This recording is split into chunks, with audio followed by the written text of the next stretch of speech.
2 weeks ago, I talked to you about how effective an aquarium can be at helping you with your anxiety and depression. And then I just kind of left it at that. I ended the video by saying, give it a try. You'll see.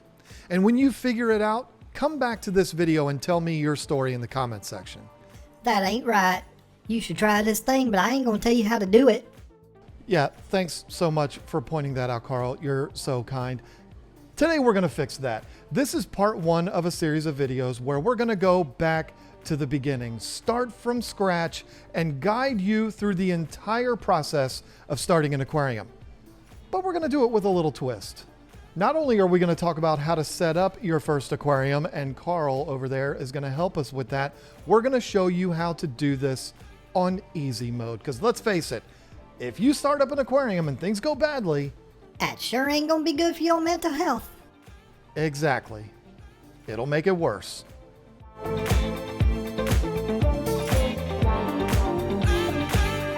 John made the title of this video the most important thing you need for your aquarium.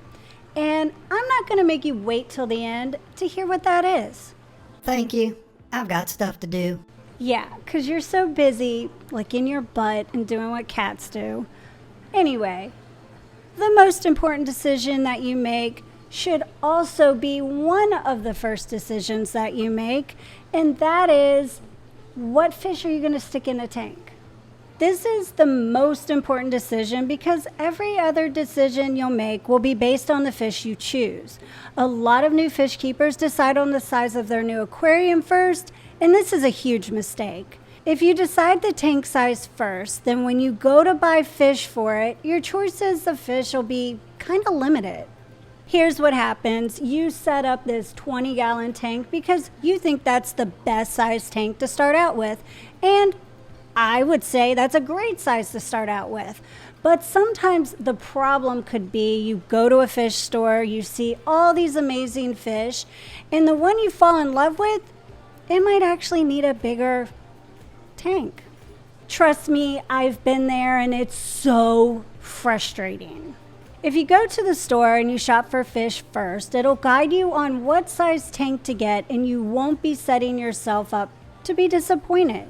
If you decide you want angelfish, you'll set up a 55-gallon. If your favorite fish turns out to be zebra danios or guppies, you can set up that 20-gallon no problem at all. Not only will you save yourself some frustration, but you'll save yourself some money because you won't be buying a tank that's bigger than what you need. What if I want zebra danios or guppies, but I really want a 55-gallon? Is that bad? No, it's not a bad thing at all. It's just that if you're on a limited budget, then you want to make the most of your money and you want to make sure that you're spending it on the things you really need. And I would say choosing the fish first is the most important thing, at least in my opinion.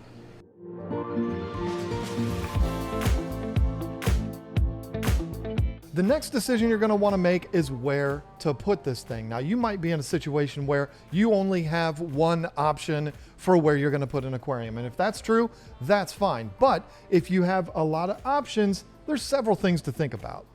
Keep it out of reach of cats. Well, yeah, but we're not there yet. The first thing you'll want to think about is what the tank will be sitting on. If you're setting up a 5, 10, or even 20-gallon, it's not a huge concern. But if you're getting a 55-gallon or larger, you really need to consider if the floor can handle it. A 55-gallon aquarium is going to weigh 500 to 600 pounds once it's full of water. And once we get to the aquascaping episode, you'll see we might choose to put 100 pounds of rocks in it. Can your floor handle 600 to 700 pounds? Lisa and I live in rural North Carolina, and out here, 1 out of every 3 homes is a mobile home. Some of them are very nice, but I've been in some that made me say, smaller aquariums should be fine in here, but I ain't putting a 125 in this thing. The one down the street has like 20 ugly cats. I stare at them from my catio and I go, My recommendation is if you're setting up a really big aquarium, you're really going to want to put that on a concrete floor. If your floors aren't super strong and things fall off the shelves when you walk through the room, stick to the smaller ones. But it's not all about size. That's what she said. Come on, dude, G-rated. It's not all about the size of the aquarium when it comes to where you put it. You're also going to want to think about things like access to water and power. Believe me, there's nothing worse than carrying buckets through the house. I've done it more times than I can count, and it always sucks. Try to find a location that's close to a bathroom or the kitchen. Trust me, you'll thank me for this. And you might find that perfect spot that has no access to power, which means you're going to be running ugly orange extension cords all over the place, which is a total mess. Don't do that.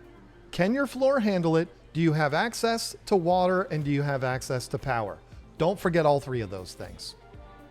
And Keep it out of the reach of cats, which, if you think about it, really isn't possible. Dude, you sleep up there. you in my house, Jack.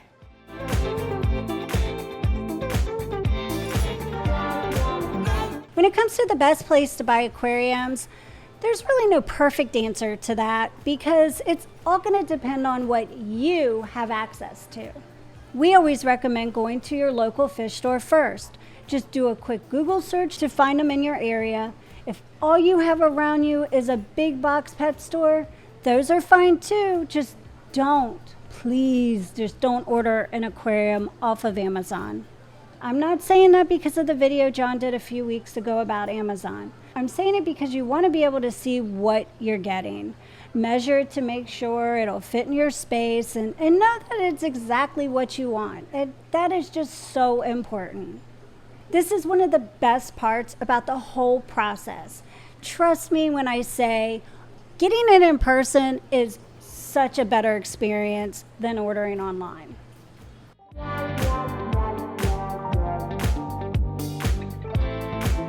So there you go. Now you know the three most important decisions that you need to make before you do anything in this hobby. Come back and see us next week because we're going to talk all about the equipment to run this thing. And then the week after that, we're going to start aquascaping. If you like what we're doing and you want to support the channel and help us out to be able to buy more wet food for that fat guy over there, you can do that easily by checking out our website, keepfishkeeping.com. Almost everything that we're going to talk about in this series of videos is available on that website. But if you don't want to do that for whatever reason, you can do something that's very easy and free. Just subscribe to the channel. That helps us out more than you even know. Thank you so much for watching, and we'll see you next week. Say bye, Carl. Whatever. See ya.